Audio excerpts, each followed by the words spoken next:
we were talking before we started recording about Botox as well. So could the same thing be said about Botox? Because we know that there are groups of people who say they've had these terrible systemic reactions as a result of it. I went down a rabbit hole looking at iatrogenic botulism. I don't know the validity of the studies that I was reading. But I would imagine because that is such a profitable thing for not only surgeons. I mean, anyone can do Botox these days. It seems like it's a little bit terrifying, go to the hair salon and get Botox. Yeah, dentist. Dentist, but is there any kind of similarity there? Any truth to that as well? Or does the data just not back it up? I think it's a good question. I think that I look at it two different things. The first thing is I do believe in bio-individuality. I think that we are all unique creatures made by God, and that our bodies can react differently than somebody else's. And I think that's one place where traditional medicine has unfortunately failed. We have data with these huge studies with tens of thousands of people, but because these people in general fit into, let's say, a certain realm of, let's say, lab test results, that these are the general normal lab test results. That may not apply to you.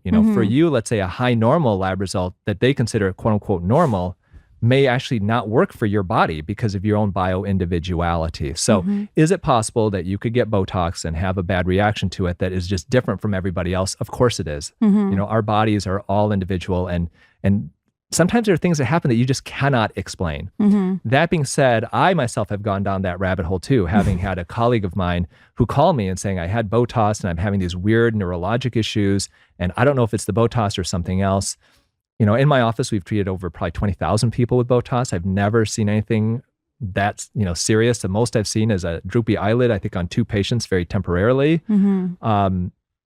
And I have actually asked a lot of my dermatology colleagues, ones that have been in practice even longer than me.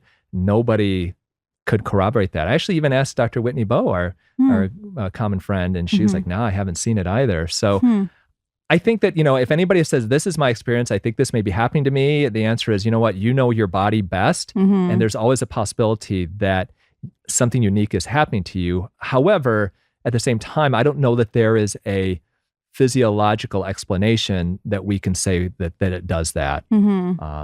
And so it's kind of the same with BII. It's like, there are patients who have these symptoms and you take their implants out and they get better. And some doctors say, well, they got better because it's psychosomatic. It's because, in their mind they got better. And it's like, I don't think so. And even the studies now we're looking at, the studies are showing certain results, but how powerful are they? And not everybody's going to fall into the realm of the study results, Yeah. Yeah.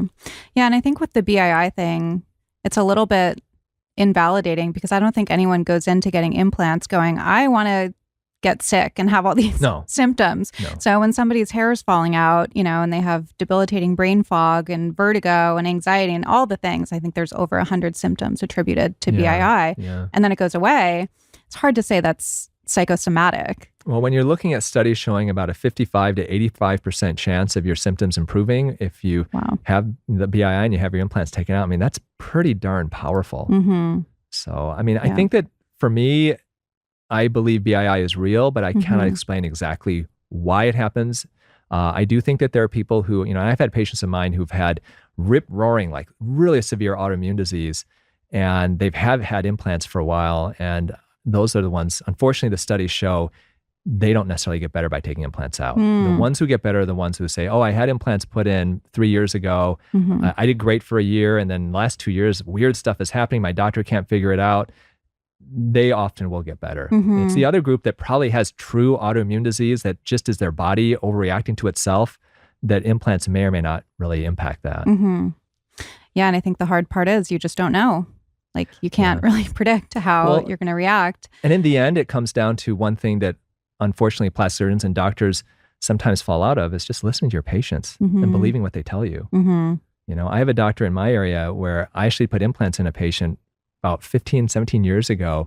And then she was with her husband doing a consultation with another plastic surgeon in town. And she said, I had these implants placed and I got these weird symptoms. What do you think is going on? And he goes, you need to see a psychiatrist. That's what he said. I'm like, oh my gosh. But this is the attitude of some doctors out there. It's horrifying.